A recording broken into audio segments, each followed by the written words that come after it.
বিশ্বাস করুন, কোরআন আমার সামনে, আল্লাহর কসম, কোন জীবিত পীর, কোন মৃত্যু পীর আমার ভাগ্যের ভালো বা মন্দ করার কোন অধিকার রাখে না।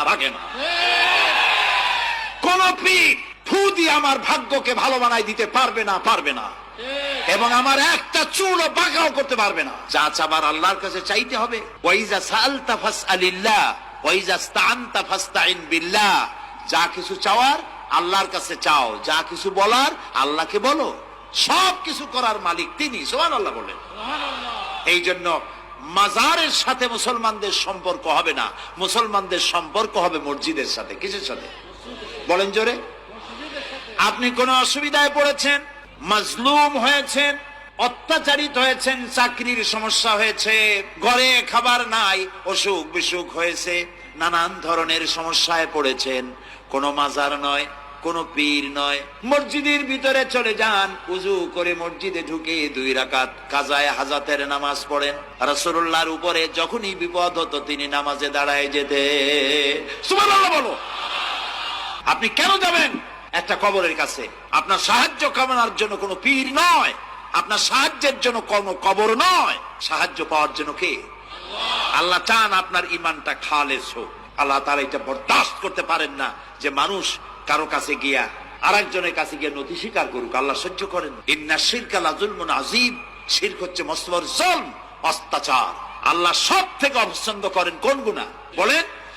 শিরক। আল্লাহ সহ্যই করেন না। কেন করেন না? একটা যুক্তিতে আসে। যারা বিবাহ করেছেন তাদের স্ত্রী যদি স্বামীর সাথে যে ধরনের হাসি খুশি প্রেমের আদান প্রদান করে, স্বামী ছাড়া যদি আরেকজন পুরুষের সাথে এরকমের ভাব বিনিময় করে, ফোনে কথা বলে, প্রেম করে, খুব সুন্দর করে ভালোবাসা দিয়ে যদি চিঠি লেখে অন্য পুরুষের কাছে, অথবা প্রেম নিবেদন করে, তাহলে স্বামীদের অবস্থা কেমন হবে বলেন? এইটার জবাব দিতেও যদি দেরি হয় তো খুবই কুলক্ষণ। হ্যাঁ, ভয়ানক হবে, ভয়ানক হয়ে যাবে। নিজের চরিত্র যতই যা হোক, বউর চরিত্র ভালো চাই। আচ্ছা বলেন তো, স্ত্রী আপনার সঙ্গে যেভাবে প্রেমের হাসি হাসে, প্রেম নিবেদন করে, ওই রকম আরেকটা পুরুষের কাছে সাথে করলে আপনার সহ্য হয় না কেন? আপনি স্ত্রীর উপরে আপনার অধিকারটা কতখানি, কি জন্যে? আপনার স্ত্রীর যে হাসি, যে মিষ্টি হাসি, যা আপনার প্রাণ কেড়ে নেয়, ওই হাসিতে আপনার কোনো অবদান আছে বলেন? তার যে টানা টানা চোখ, সুন্দর ভ্রু, মাথায় অনেক লম্বা চুল, শরীরটা সুন্দর, যৌবন, রূপ, এর ভেতরে আপনার কোনো অবদান আছে? হ্যাঁ আছে, একটু তো আছেই।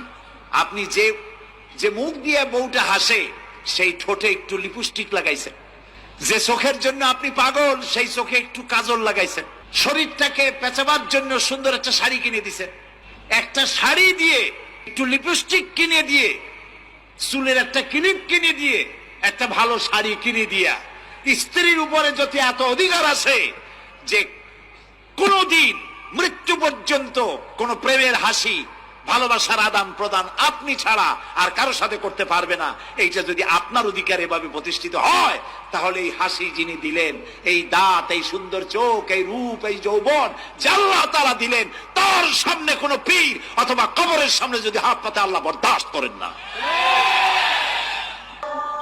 রাসূল সাল্লাল্লাহু আলাইহি সাল্লাম যে রোগে মারা গেছেন, শেষ অসুখ, সেই সময়ে তিনি বললেন, পৃথিবীর মানুষ সাবধান থেকো, লানাল্লাহুল ইয়াহুদা ওয়ান নাসারা ইত্তাখাযু কুবুর আনবিহিম মাসাজিদা। নিশ্চয় ইহুদি খ্রিস্টানের প্রতি অভিশাপ, নিশ্চয় ইহুদি খ্রিস্টানের প্রতি অভিশাপ। ওরা নবীদের কবরকে মসজিদ তৈরি করেছে, ওরা নবীদের কবরকে মসজিদ তৈরি করেছে। রাসূল সাল্লাল্লাহু আলাইহি সাল্লাম বললেন, লা তাজালু কাবরি ওয়াসানা। পৃথিবীর মানুষ, আমার কবরটাকে ইবাদতের জায়গা করো না। পৃথিবীর মানুষ, আমার কবরটাকে ইবাদতের জায়গা করো না। ইন্নাল্লাহ ইয়াগযিবু আলা কওমিন। নিশ্চয় আল্লাহ ওই জাতির উপরে রাগান্বিত হন যে জাতি কবরে মসজিদ তৈরি করে। মসজিদের সাথে কবরের কোনো সম্পর্ক নেই।